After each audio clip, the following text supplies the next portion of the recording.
the first segment or the first topic is how bad thinking methods are influencing COVID-19 predictions and policy.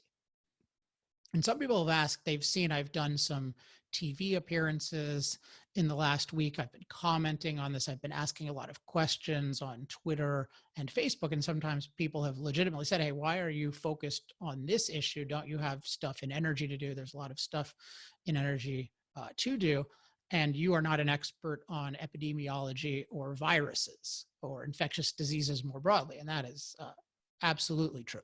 So why get involved in this? And I think I can boil down my reasons to 3 words, all of which begin with F: flourishing, freedom, and framework. And I think framework will be the most interesting. But just to address flourishing and freedom first, the core idea of my work is this idea of human flourishing, human beings living to their full potential, both their material, physical potential, but also their mental potential. And fundamental precondition of flourishing is freedom. We can only flourish to the extent that we are free to think and then to act on our best thinking. And I have a whole talk, you can look it up on YouTube. It's called The F Word, and it's about how freedom is fundamental to flourishing. And what we're seeing right now in this country is just a tremendous decrease in the amount of flourishing and a tremendous decrease in the amount of freedom that are very, very related. Now, the part of the context for this is a very scary virus, which I'll be talking more about. But as I pointed out in last week's show, and is worth pointing out again, there's been very little concern for the massive decline in freedom involved in these indefinite universal lockdowns, or sometimes I call it indefinite universal isolation. There's been very little concern for the deprivation of freedom involved, and then how that lack of freedom has, particularly our freedom to interact with one another, has just completely wrecked the productivity of most people in this country and is just leading to a mass decline in flourishing. And I'll talk more about that. But it's really important that people are not focused on it very much. They're focused on the virus, and that's an important thing to focus on. But the supposed cure for the virus has been so massively destructive, and I don't think that there's been nearly enough concern about that, and about the really hundreds of millions of people who are negatively affected by that, who there's a strong argument they themselves wouldn't be all that strongly affected by the virus. We can talk about that. But so there's that flourishing aspect. And then there's the threat of far greater curtailments of freedom going forward, not just indefinite lockdowns, but the government really taking over more and more of our lives, and specifically our economic lives, our right to produce and trade, and more broadly to interact with one another. There's all, in history, often a crisis precipitates a dramatic government intrusion in our lives and a dramatic decrease in freedom. So I see the moment we're at as a very potentially decisive moment. It is a decisive moment, but a potentially really terrible moment, not just for the suffering now, but for the destruction of freedom going forward. Many people have the narrative that freedom is what has failed, and so more government control is the solution. And I believe that's fundamentally wrong. And certainly any time that the fundamental freedom of this country is at stake, that just as a citizen, I want to stand up and to say whatever I can and think through the issue, but make the case for freedom in whatever way is actually like the true application of freedom. Doesn't mean the government doesn't get involved, but it means that fundamentally we need to be free to live our lives and to act and not be controlled by government. So that's the flourishing and the freedom element of things. But the thing I really want to focus on, and why I think I have something to say here, even though the specifics are not my area of expertise, is this issue of framework. And let me just, for those, many of you watching this will be familiar with my work, probably my book, The Moral Case for Fossil Fuels, and more broadly known as somebody who tries to think about energy and environmental issues in what you can think of as a big picture and pro-human way. And I'm very focused on what, if we look at all the benefits and side effects of different energy sources or different options, what's actually the best for human flourishing going forward.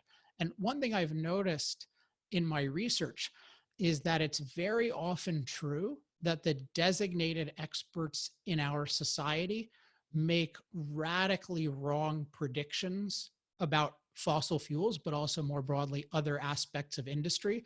And then they make catastrophic, they prescribe catastrophic policies. So there's a very strong historical trend of declaring a false or exaggerated catastrophe and then advocating for truly catastrophic policies in response. And often the narrative is, if we leave people free, they're going to cause a catastrophe, so we need to prevent them from being free and solve the catastrophe, whereas usually the preventing people from being free would actually cause the catastrophe. So one, I think, very glaring example of this is in the late 60s and early 70s, there was a narrative supposedly determined by all the leading experts that we were going, if people were left free, they were going to deplete the earth of resources. And I talk about this a lot in chapter 1 of The Moral Case for Fossil Fuels, which you can get for free online.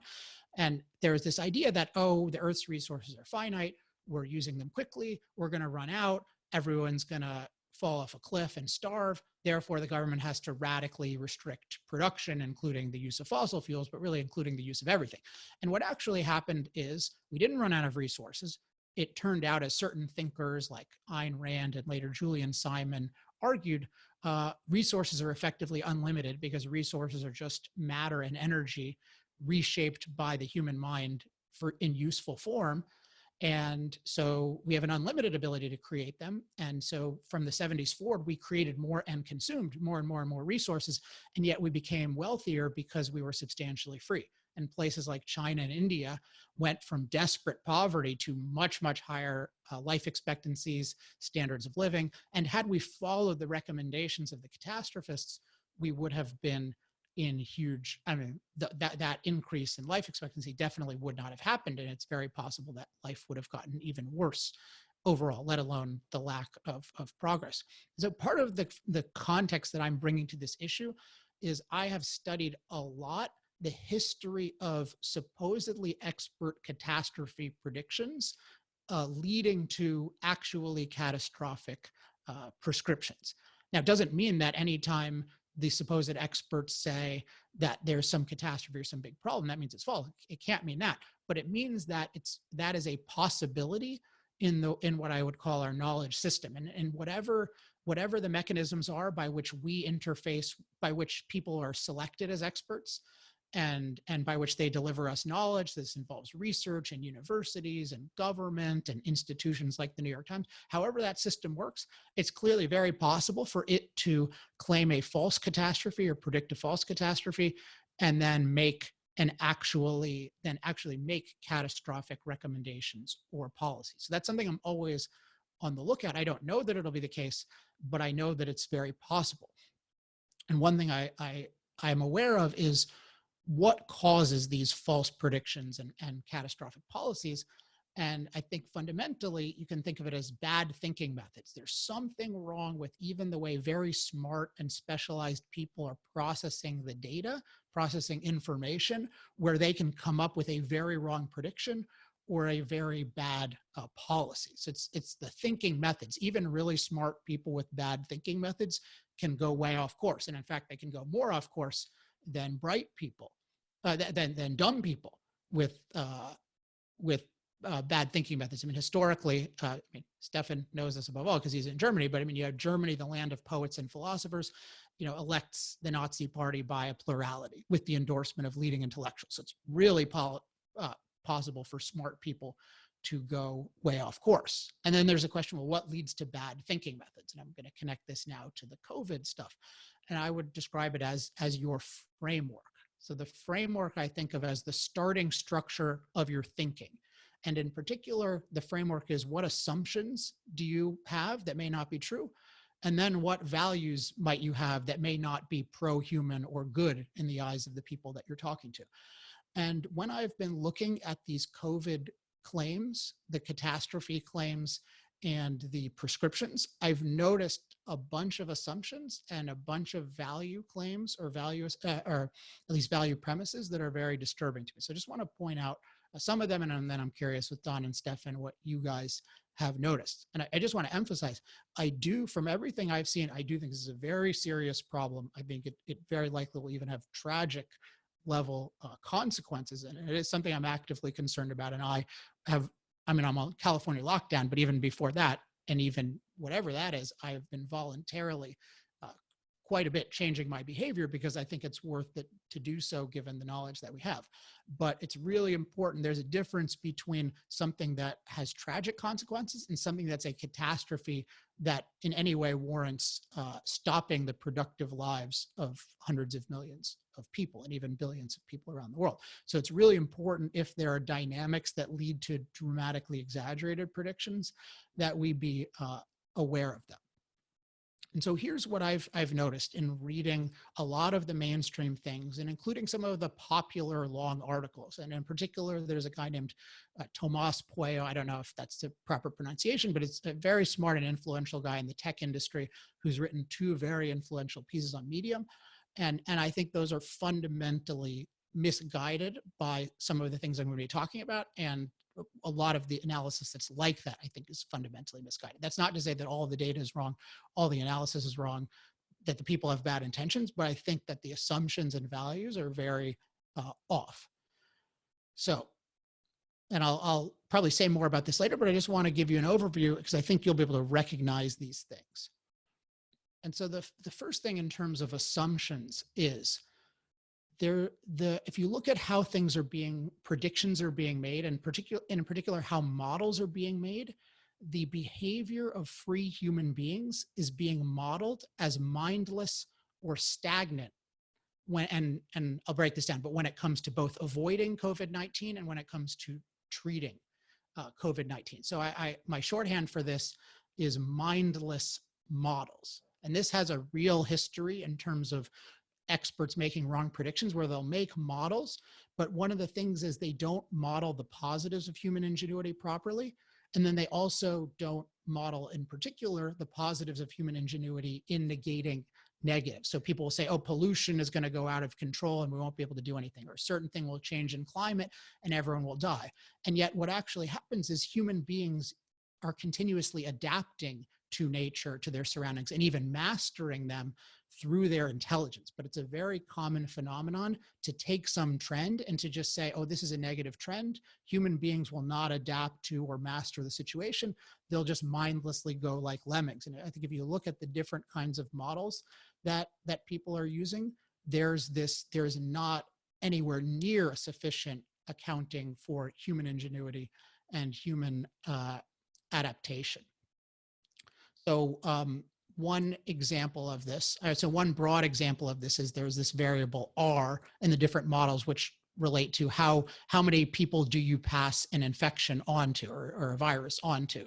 And the idea is if it's above 1, then you get a certain kind of exponential growth and you don't want that. And there's an R value usually like 2.3 or 2.5. But what's interesting is over time, it's assumed that people will continue to pass on the virus at that rate, even if it's causing disastrous consequences. Whereas logically, even what we're seeing so far is people are dramatically, voluntarily changing their behavior once they're aware of the virus. And imagine that it was on the more bad side of plausible things, then they would do that even more. And yet people have all these scenarios which say, oh, well, it's all going to go out of control and it's just going to keep rising exponentially, et cetera, et cetera. But they're not accounting for human adaptation. They're treating human beings as mindless. Another example of this is with the ability of hospitals to adapt. You'll see this idea of flatten the curve. So the curve is like this, and then there's a line that's hospital capacity. And so you don't want the curve to go way above the line. You want to flatten it. But usually the hospital capacity is viewed as fairly flat, or it just rises a little bit. But I think there's a lot of reason to believe that that kind of thing could rise quite a bit, particularly if you just think about smart individuals at every stage of things like diagnosis, early recommendations, treatment, like them thinking about things more intelligently. That can make a big difference, and you don't see that significantly accounted for. A big thing that relates to both the, I think, evasion or ignorance of human ingenuity, but also relates to values, is that the models I've seen do not allow for a very rational thing, which is selective isolation based on risk profile. So you'll see people talk about these, what was I going to say? I lost my train of thought for a second. Oh, you have all these kind of catastrophe scenarios where it's saying, oh, well, this many people are going to get it, and it's going to use this many hospital resources, and it's going to be this disaster. And yet logically, people who are more at risk will have a tendency to self-isolate. And those are also the people who need the most hospital resources. So to the extent those people avoid getting it, they avoid using those resources early on, and it dramatically changes the curve. And yet the way these things are created, it's acting as if we are all a uniform population. And so there's just this question of an R for everybody versus making clear, oh, wait, no, the portion of the population that's most vulnerable, they can selectively isolate. That makes a lot of sense morally and practically would radically change this. And yet the models don't account for that kind of very intelligent and I believe very moral adaptation. Let me just see if there's any others. I mean, there's a lot, and I'll talk about different forms of ingenuity as we go, but the broad thing that we see is just these models don't really recognize how human beings left free have ingenuity and will exercise a lot of rationality in pursuit of their values. That doesn't mean that they're always going to be totally rational, certainly not as some external person would prescribe, but these dynamics are crucial to recognize. There's one other aspect of it that's related to these, what I would call mindless models, which is often when the models are trying to model lockdowns, they equate locking individuals down with preventing reckless behavior. It's like, oh, well, if we lock them down, then they're not going to engage in this reckless behavior. They're not going to replicate. And as I'll talk about more later, I don't think that assumption is warranted at all. I think when you lock people down without a clear explanation, without a definite timetable, they're going to violate that left and right and do lots of irrational things because they won't really have an idea of what does make sense for their lives. So there's the models and the discussions around them. The core is they're treating the free human being as mindless versus recognizing that the free human being has this power of rationality and then really trying to appeal to that power. So that's one huge thing. And when you think about, if you're talking about a catastrophe, I believe probably means a catastrophe for human beings. So if you're coming up with a projection and you are not taking into account human ingenuity in such a systematic way, you're going to be way off. Now, that doesn't mean that there's no problem. I suspect there are going to be some significant problems, but the whole way of thinking about it and quote unquote experts making these predictions with these fundamentally false assumptions about human nature and human freedom, they're guaranteed to be wrong. I've been talking for a while. Did you guys have any thoughts on assumptions that you've seen that make you skeptical of the different predictions? Well, I think one, I don't know if you put this under the category of assumption or value, but certainly I think not appreciating the role of production. So here's just one form that it's come out, which is a lot of the discussion has been pitting Main Street versus Wall Street and saying, well, we shouldn't care about what happens to Wall Street. We should only care about people's lives. And I think if you have the concept of human flourishing and you grasp the role of production and then you grasp the role of finance in production, like you can't pit those two against each other. If we completely wreck the economy, including the financing for the economy, then health and lives suffer. And just more broadly, and maybe you'll get to this later, I think, we've certainly seen some of the more consistent environmentalists explicitly, say things that have a wrong or an anti-human flourishing approach. I think Extinction Rebellion's been sticking up stickers that say, we're the virus, coronavirus is the vaccine. But I think more common is just not having explicitly a framework and valuing human flourishing on principle, and therefore underrating or putting the only consideration is sort of saving lives from the virus, and then everything else is not considered a legitimate value that has to be integrated towards that. Yeah, I'll definitely talk about that under values. Stefan, did you have anything on the assumptions? Yeah, so connecting to the framework issue, what I notice is that we are probably engaging, or the public discussion is engaging a lot in team play instead of finding the truth. So you see a lot of experts recommending certain things, and then they work their way back, you know, in the narrative to proclaim what's necessary to have their outcome, their recommended outcome to be true. And so what I see is that we have to be super honest about the information that we do have and their reliability. And we have to be super honest to ourselves and in communicating this. And what I don't see is people saying, well, there are certain aspects that we don't know.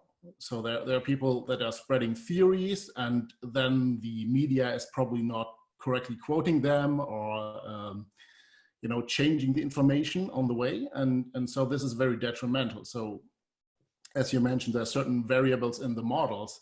And so we will probably, or the government will probably at some point settle on some kind of model to predict things, and then, make some measure happen based on that. But it's in a situation of uncertainty, we certainly need to take that into account and rely on individuals to make their own decisions. So for example, a very vulnerable population where we have information needs to, isolate itself more than young people who don't seem to be as affected. And so I think the spread of information and contradicting information is a big problem. So we need to improve that framework in the sense of being super honest and finding ways to find out who is super honest, who is acknowledging uncertainties, and looking at Europe, which now has the largest number of deaths globally, even higher than China. You can certainly make mistakes if you don't acknowledge certain uncertainties and communicate what information you really have.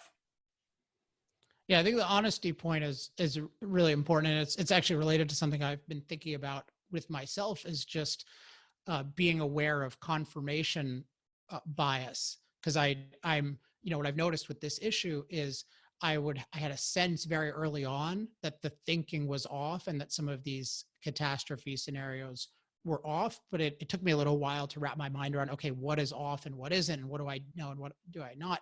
And so I would see articles that were more inclined toward what I intuitively thought, and I would share them. I'd usually ask, hey, what do people think about them? And this seems intuitively right. But I think I had a little bit too much of an inclination to not be as critical of some of them. And I think it's really important, and in part because I felt like nobody was methodologically doing what I would advocate. And so, one thing I've decided is, okay, I'm gonna try to spell out what I think is necessary methodologically, and then work with other people on that versus sharing existing stuff. Because part of sharing other people's applications is I don't know exactly how they're processing the data. Right, I'm going to get into one other assumption issue and then a value issue a little bit more quickly, but just to give you an overview, and then I want to jump into where I think the big picture, the plan should be going forward. Because I really think that as a nation, we really need a plan. And I think that the human flourishing approach that we take can really inform that plan that we take at Center for Industrial Progress and at my podcast, on my other podcast as well, the Human Flourishing Project.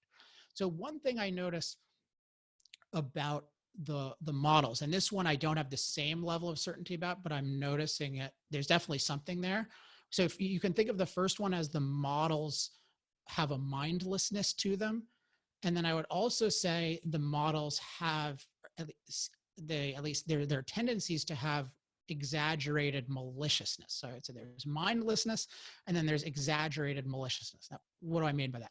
I mean that the extremeness of the virus's danger seems to be significantly exaggerated, where and this is in a couple categories. One is that certain mitigating aspects that are generally applied to viruses tend to be downplayed or considered trivial. And then where the data are ambiguous, there are liberties taken with them that make them seem a lot worse than I think the plausible interpretations are. So in terms of just things that are ignored, for example, there's this broad issue of, well, the viruses, at least many viruses, tend to get less severe over time.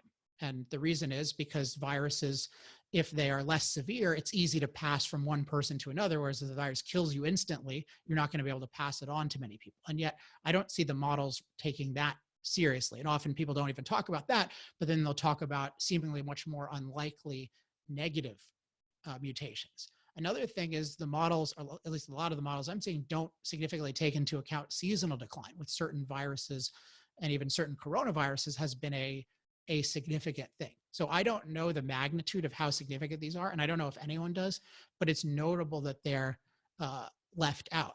Now, in terms of negatively interpreting what data we do have, and there's a whole issue of we need more testing, we need more data, which is going to be the foundation of the plan that I think we should be following as a nation. But you can see with certain, the data that we do have, there is just a lot of tendencies to distort it. So the biggest thing I think is the death rate. So you hear these things of the death rate, and the death rate is 4%. And so the death rate is a function of, well, how many deaths are caused by COVID-19? And so that's the numerator of the death rate. And then how many people have been infected by COVID-19? And that's the denominator. And if you think about the denominator first, the number of people who had it, that is being systematically underestimated because people are equating the case number, the actual number of the number of diagnosed cases, they're equating that with the actual number of infections, whereas there are definitely more infections than diagnosed cases, and there may be way, way more infections than diagnosed cases. And yet people keep repeating death rates that are literally equating number of cases with number of infections. So that's, of course, going to increase the death rate, and you really need to acknowledge that if you're using these death rates. There's also the issue of what I think it's called comorbidity. So everyone who's dying of COVID-19, who dies with COVID-19, that doesn't mean they died of COVID-19. And so if they had it and they died, that doesn't mean that they're dying of that, or that they weren't about to die from something else. And so what you really want to see over time, we can't have this now probably as well, but you want to see the overall mortality. How's that affected by COVID-19? Because otherwise you can have someone with 3 diseases and then you say, oh, well, he died of lung cancer, he died of COVID-19, he died of a regular cold, he died of the flu. So both of these factors, and I'm sure many others, are tending to exaggerate the death rate.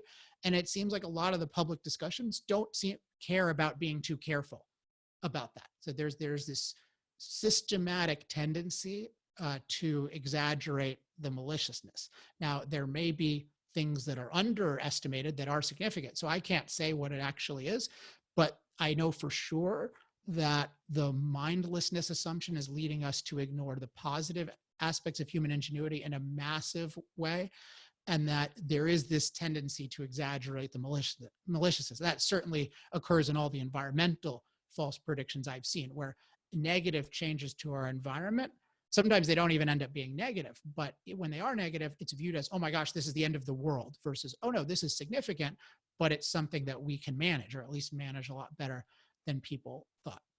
So those are how assumptions can totally distort the views of experts, and in particular, the view of experts that are the designated experts, because we're not being exposed to everyone who's a specialist in the field. We're being exposed to certain people who have been elevated to positions of thought leadership. And I think there are certain systematic things that lead to the people with more exaggerated negative views and less of an appreciation of human ingenuity, or very little appreciation of human ingenuity, to be at the kind of top of that food chain, and for the more extreme negative views to be promoted by a lot of our trusted knowledge sources.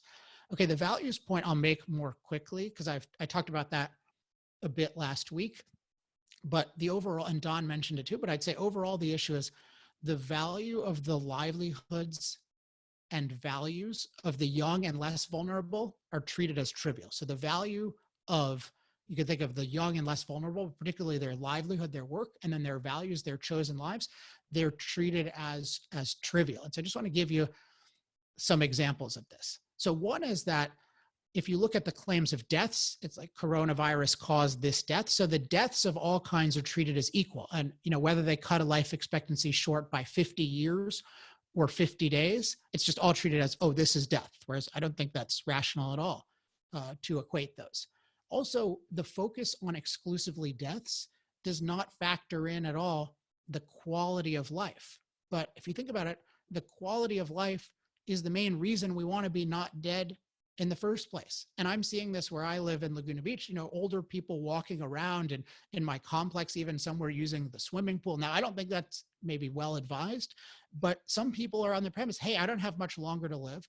I can't put my life on hold for 18 months. I want to live. Again, that might be rational or not, or you might think it is in any given circumstance, but notice their priority is on quality of life. Their priority is on what I would call flourishing. And so I think of this overall thing as the whole focus is on non-death, but it's not on living. And my view is if you're focused on human flourishing, you're focused on living. That's what you want to make possible. You want to make it possible for people to truly live in a way that they will find satisfying. And this is what's so wrong about what you heard Andrew Cuomo say. It was something like, I'll do anything to save a life.